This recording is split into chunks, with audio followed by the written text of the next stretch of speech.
갈라디아 3장 19절부터 29절 마지막 절까지 제가 봉독해 드리겠습니다.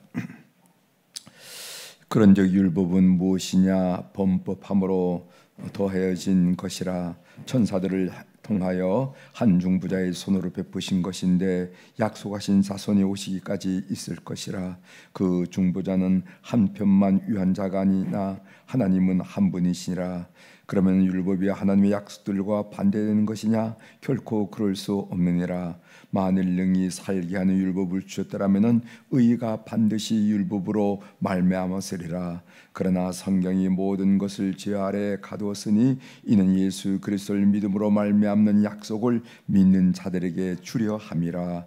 믿음이 오기 전에 우리는 율법 아래에 매임받고 계시될 믿음의 때까지 갇혔느니라. 이같이 율법이 우리를 그리스도께로 인도하는 초등교사가 되어 우리로 하여금 믿음으로 말미암아 의롭다 함을 얻게 하려 함이라. 믿음이 온 후로는 우리가 초등교사 아래 있지 아니한도다. 너희가 다 믿음으로 말미암아 그리스도 예수 안에서 하나님의 아들이 되었으니 누구든지 그리스도와 합하기 위하여 세를 받은 자는 그리스도로 옷 입었느니라. 너희는 유대인이나 헬라인이나 종이나 자유인이나 남자나 여자나 다 그리스도 예수 안에서 하나이니라. 너희가 그리스도의 것이면 곧 아브라함의 자손이요 약속대로 유업을 이을 자니라. 아멘. 29절까지 함께 읽었습니다.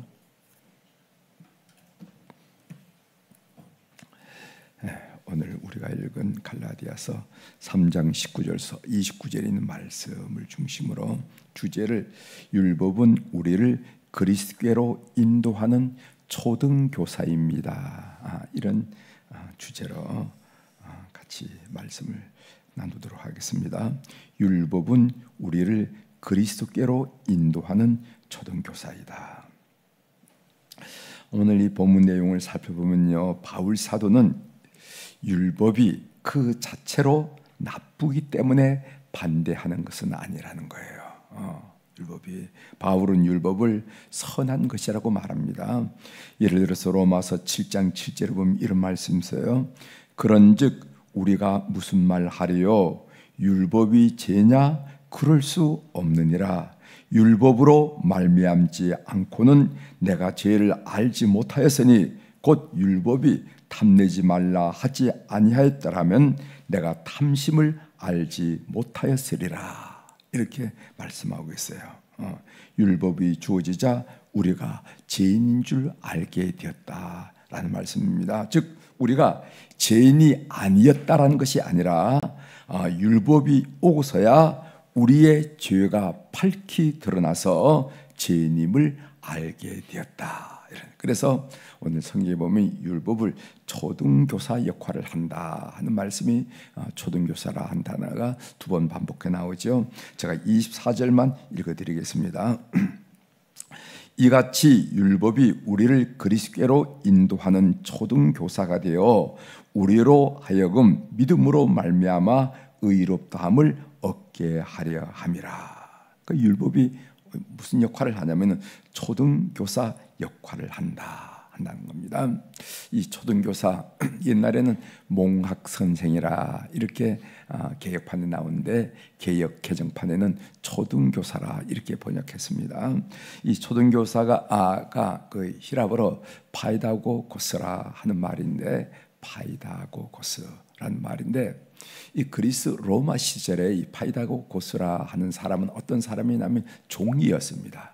종이는데 어떤 역할을 하면은 그 집의 자제들에게 기본적인 교육을 가르치고 교육을 하고 그래서 그리스어를 가르치고 라틴어를 가르치고 철학도 가르쳤어요. 철학자.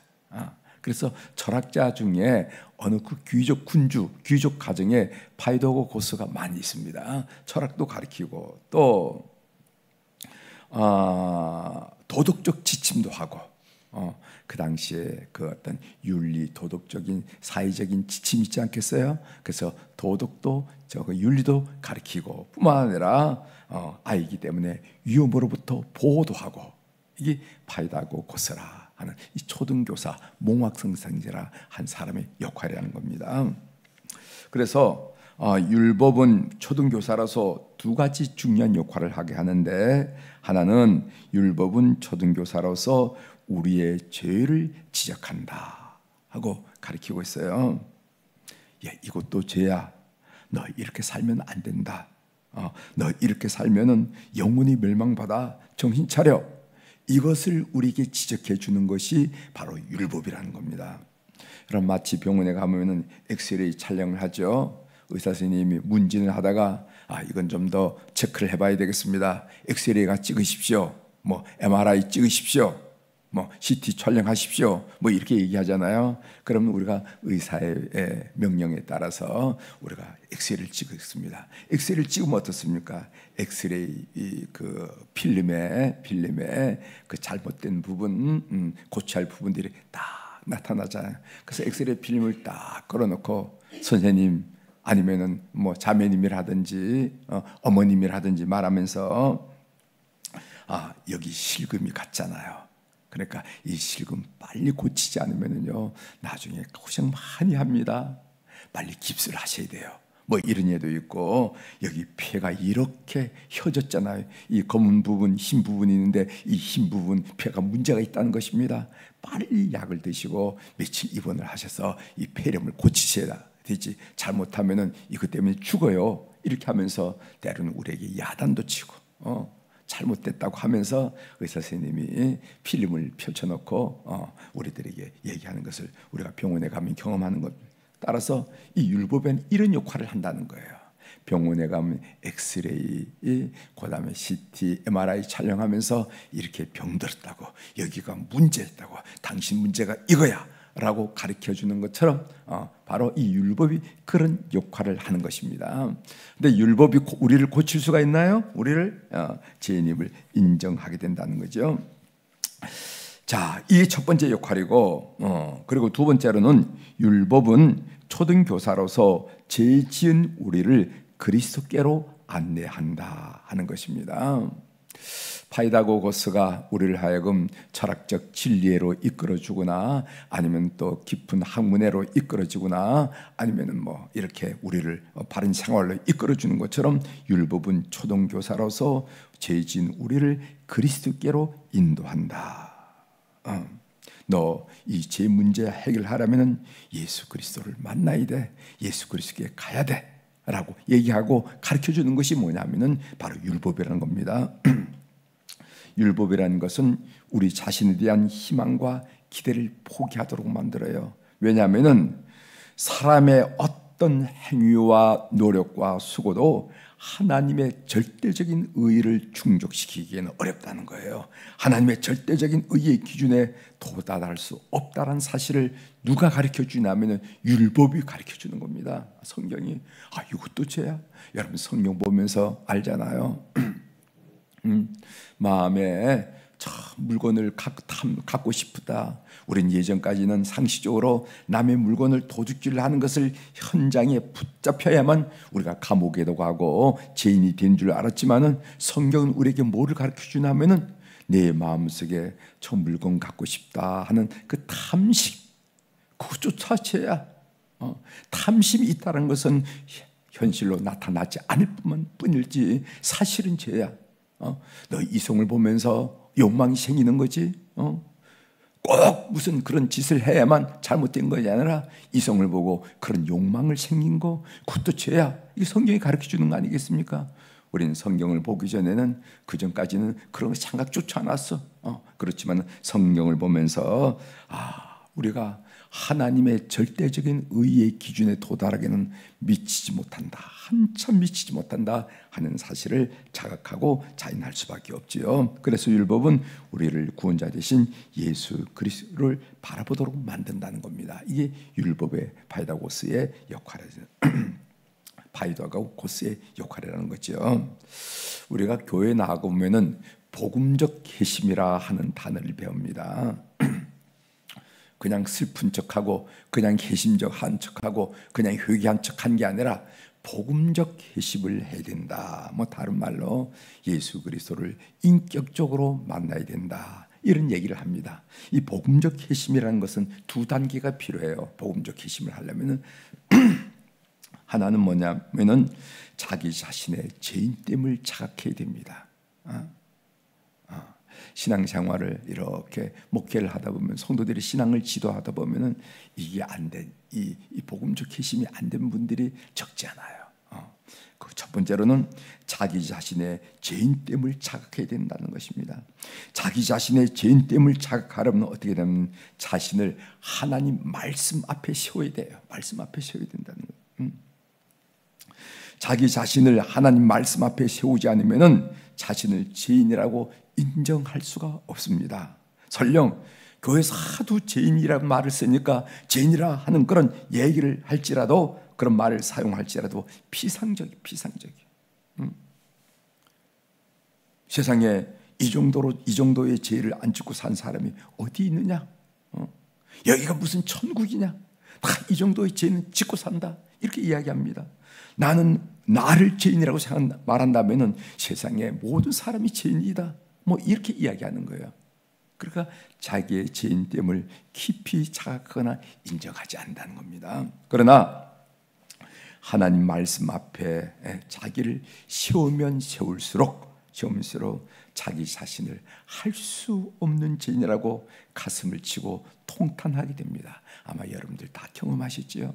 하나님 말씀 앞에 자기를 세우면 여러분 찬송에 할 수 없는 죄인을, 이런 고백이 나오는 것처럼 그 찬송을 읽으면 이 찬송가 저자가 바로 나 같은 마음이었겠구나, 할 수 없는 죄인이라는 것을 느끼게 된다는 거지요. 그래서 하나님 말씀 앞에 서게 되면은 하나님 말씀은 양날 가진 칼이 되어 때로는 내 양심을, 내 심령을 찌르기도 하고, 때로는 해집기도 하고, 때로는 자르기도 하면서 영적인 수술을 하는 것을 우리가 체험하게 됩니다. 여러분 히브리서 4장 12절에 그런 말씀이 있죠.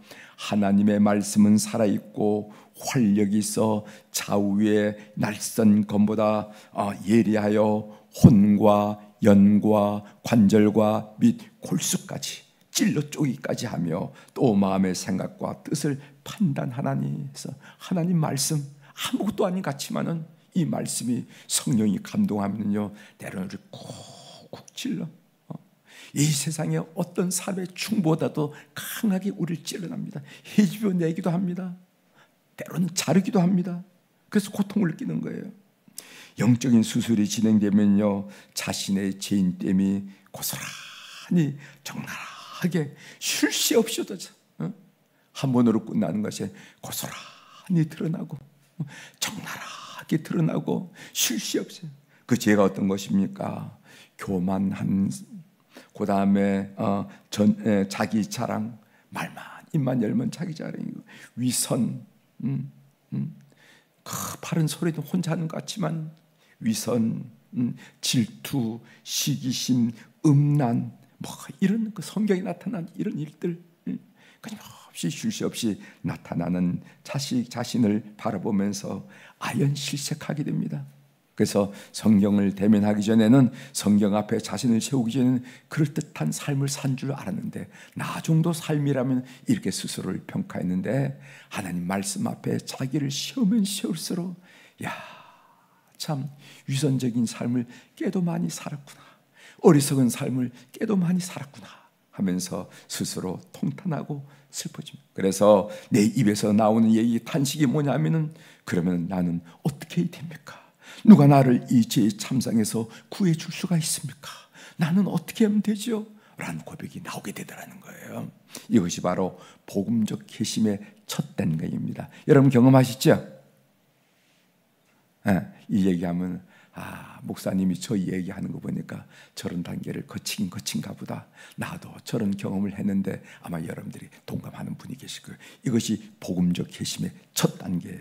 두 번째 단계가 뭐냐면은 우리를 구원자 되신 우리가 구원자 되시는, 우리의 구원자 되신 예수 그리스도를 찾게 되고 만나게 되고 그리고 나의 구주로 고백하게 된다는 것입니다. 그래서 요한복음 1장 12절, 영접하는 자, 그 예수님을 영접하는 자, 곧 그 이름을 믿는 자들에게는 하나님의 자녀가 되는 권세를 주셨으니 라는 말씀이세요. 예수 안에서 우리는 참 용서를 경험하게 됩니다. 내가 예수 안에서 비로소 용서를 받구나.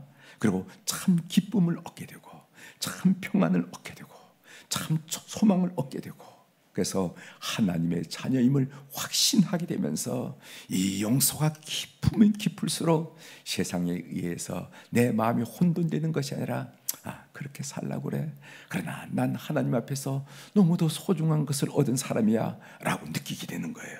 이것을 보고 복음적 회심이라, 이런 경험을 하게 되면 예수 믿지 말라고 아무리 교회가 밀쳐도 꾸역꾸역 교회 나오게 돼 있어요. 돼 있어요. 뭔 말 했다고 삐지고 이런 말 했다고 삐지고 나 안 나갈 거야, 그런 소리가 입 밖에 안 나가면 어떻게 안 나가. 꾸역꾸역 교회 나오게 됐다 이 말이지. 이것을 보고 복음적 회심이라 이렇게 이야기한다는 것을 여러분 아시길 바랍니다. 이런 회심이 돼야 신앙생활을 제대로 하게 된다. 이런 사람을 보고 예수님을 인격적으로 만난대요 라고 말할 수 있다는 것입니다. 삶의 적용으로 한마디 말씀드리고 마치려고 합니다. 우리가 여러분들도 오늘 교회 오시기 전에 거울을 한번 보셨겠지만 거울을 봐야 얼굴에 숯검장이 묻어있는 것을 알잖아요. 그렇죠? 그래서 우리가 얼굴도 단장할 수가 있고 이렇게 하는 것을 우리가 알 수가 있습니다. 마찬가지로 우리도 자신을 하나님 말씀에 늘 비추어 봐야 자신의 죄악상을 볼 수가 있어요. 그래서 부지런히 죄를 고백하고 부지런히 죄를 떠남으로 말미암아 우리의 영혼이 예쁜 영혼, 맑은 영혼이 될 수가 있습니다. 우리가 그래서 우리 교회는 이 성경 프로그램이 많이 있어요. 우리가 요즘도 성경 읽고 구약 성경이죠. 구약 성경 읽고 책하는 게 여러분 나오잖아요. 관심이 있으면은. 그리고 또 우리가 사순절 때는 꼭 성경을 읽도록, 다른 것보다도 제가 많이 해봤어요. 경건 서적을 읽어보기도 하고 청교도 작가들이 쓴 무슨 책들도 읽어보기도 하고 여러 가지, 결국 성경이더라고. 그래서 우리가 오래전부터 우리 교회는 사순절 때 성경 한번 읽어보자 하면서 구약 성경을 읽든지 신약 성경을 읽든지 하면서 성경을 읽기나 성경. 여러분들이 시간 된 대로 성경을 많이 읽으십시오. 그래서 여러분들의 삶을 자꾸만 성경 앞에 세워놔야만 여러분들의 생각과 여러분들의 말과 여러분의 행동 속에는 그 검은 숫덩이들을 자꾸 발견하게 되고 걸러내게 되고 씻게 돼요. 그래서 여러분들의 영혼이 우리 하나님이 사랑하게, 우리 주님이 사랑하게 예쁜 신부가 된다는 것을 꼭 기억하시길 바랍니다. 그럴 때 눈이 밝고 의로워 죄를 참아보지 못한다고. 이언서에 보면 우리 하나님을 이렇게 비교하겠어요. 우리 하나님은 얼마나 의로우신 분인지 죄를 참아보지 못하고 얼굴을 돌린다는 그런 표현이 나와 있습니다. 죄를 참아보지 못하시는 우리 주님께서 우리와 깊고도 깊은 사랑의 교제를 갖게 될 수 있다 하는 것을 꼭 믿으시고 부지런히 말씀 앞에 여러분 자신을 세우는 여러분 되시길 바랍니다. 그럴 때 여러분들은 주님을 더 깊이 이해하게 되고 알게 되고, 오늘 우리가 갈라디아서의 말씀을 읽었지만은 그렇구나, 마치 바울 사도는 이것을 깨닫고 이렇게 정성스럽게 우리를 지도하고 있구나 하는 사실에 깊은 동의를 하게 되리라 믿습니다. 기도하시겠습니다. 하나님 아버지, 오늘 바울 사도는 이스라엘의 할례당들이, 유대인 크리스천들, 특별히 할례당들이 예수 그리스도를 믿고 더하기 할례를 받아야만 구원이 완성된다라고 가르쳐서 예수 그리스도의 십자가 복음을 훼손하는 것을 견디지 못해서 율법자가 되어서는 안 된다 하면서 이야기를 하는 때, 갈라디아 사람들은, 혹자는 그럼 율법을 폐기하는 건가, 무시하는 건가, 이런 생각을 하게 됐을 때 나는 그렇진 않다, 율법은 초등교사이다 라고 가르침을 주면서 우리를 지도하는 말씀을 우리가 함께 읽었습니다. 우리가 율법이 아니라면, 하나님의 말씀이 아니라면 어떻게 우리 죄인됨을 깊이 통절히 자각하고 고백할 수가 있겠습니까? 우리가 율법이 아니라면은, 하나님 말씀이 아니라면은 어떻게 예수 그리스도를 찾고 예수 그리스도를 바라고 예수 그리스도를 만날 수가 있겠습니까? 그래서 율법은 초등교사라고 우리에게 잘 가르쳐 주는 것을 오늘 우리가 함께 묵상하면서 나누었습니다. 우리가 삶의 적용으로, 그래서 우리가 인생을 살면서 늘 하나님 말씀을 읽자고, 하루에 3장씩 4장씩 읽으면 1년이면 한 독을 통독한다고 늘 성경을 읽자고 우리가 이렇게 고민할 때, 그 말씀을 귓등으로 넘기지 말고 그 말씀을 깊이 새겨서 말씀 앞에 우리 삶을 늘 비추고 세우는 성도들이 되도록 역사하여 주시옵소서. 하나님, 오늘도 우리 사랑교우들이 주님 앞에 1000번째 헌금을 올려드렸습니다. 하나님, 우리 하나님께서는 이 헌금의 의미를 다 아실 줄 믿습니다. 사연이 있는 물질이라는 거 우리 주님이 이미 헤아리고 계실 줄 믿습니다. 이 헌금에는 우리의 눈물과 우리의 땀과 우리의 정성과 우리의 손과 하나님을 바라보는 갈망도 있음을 다 아신 줄 믿사오니, 하나님 아버지, 우리의 내면을 아시고 우리의 상황을 아신 하나님께서 우리를 지도하시되 찬찬하게 세밀하게 구체적으로 세세하게 지도하심으로 말미암아 우리가 이 땅에 살아가면서 하나님의 인도하심과 하나님의 간섭하심과 하나님의 역사하심을 체험하는 하늘 사람임을, 그래서 우리 삶에 하늘 냄새가 나는 것을 드러내는 물질이 될 수 있도록 역사하여 주시옵소서. 하나님, 우리 교회가 10월달, 11월달, 12월달 속회 전도 운동을 전개하고 있습니다. 하나님, 많은 교회들이 이제는 전도가 안 된다, 오늘날 또 전도 이야기하는 교회가 있는가 라고 부정적으로 패배주의적으로 많은 사람들이 고백하고 신앙생활하고 있는데, 하나님, 우리는 이 역사를 뒤집기를 소원합니다. 하나님은 오늘 또 살아계셔서 영혼을 사랑함을 온 교우들이 느끼게 도와주셔서 온 교우들 심령 속에 구령의 열정이 충만하도록 역사하여 주시옵소서. 한 생명을 사랑하시는 우리 주님의 관심이 온 교우들의 관심이 되어서 하나님께서 말씀하시고 지적하시는 성령의 감동에 따라서 우리의 걸음이 옮겨질 수 있도록 은총을 베풀어 주옵소서. 하나님, 이번 주 주일날에는 제16차 수표교 포럼이 있는 날입니다. 하나님, 그동안 16차 동안에 우리 한국 사회의 어려운 일들, 문제점, 곤란한 일들, 한국 교회가 부딪힌 여러 가지 일들을 지적하면서 어떻게 해결할지 그 해결을 모색했던 아름다운 이 포럼을 이번 16회째에 갔습니다. 하나님, 2050년의 교회상을 우리가 바라보면서 우리가 새롭게 도전받으며 새롭게 결단하며 새롭게 비전을 나누는 그런 시간이 되기를 소원하오니, 성령께서 역사하여 주셔서 온 교우들 마음속에 선한 도전이 되도록 은혜를 베풀어 주옵소서. 하나님, 그리고 이어서 올해부터 추수감사절 특별 새벽 기도를 갖습니다. 오시는 강사님에게 은혜 위에 은혜를 허락하시고 영역 위에 영역을 허락하셔서 그 말씀이 우리 심령의 옥토에 뿌려짐으로 30배, 60배, 100배로 한 해를 아름답게 마감하는 그런 축복된 기회가 되게 도와주시옵소서. 문자 그대로 부흥성회가 되게 하시고 거룩한 모임이 되도록 은총을 베풀어 주옵소서. 성례를 방해하는 모든 악하고 도론 사탄은 우리 주 예수 그리스도의 이름으로 묶어주시고 오로지 우리 심령이 자유함을 얻어서 말씀 속에 우리를 세우는 거룩한 시간 될 수 있도록 은총을 베풀어 주옵소서. 추수감사절 기관별 찬양대를 각 기관들이 선교회들이 준비하고 있습니다. 이번 기회를 통해서 선교회가 똘똘 뭉치게 도와주시고, 이번 기회를 통하여 우리가 잊었던 단어, 상실했던 단어, 망각했던 단어의 감사를 회복하면서 심령마다 감사가, 심령마다 찬송이 올라나와 하늘을 감동시키는 역사가 심령마다, 가정마다, 촉회마다 또 선교회마다 충만하도록 은총을 베풀어 주옵소서. 하나님, 11월 14일 날은 대학 수능시험입니다.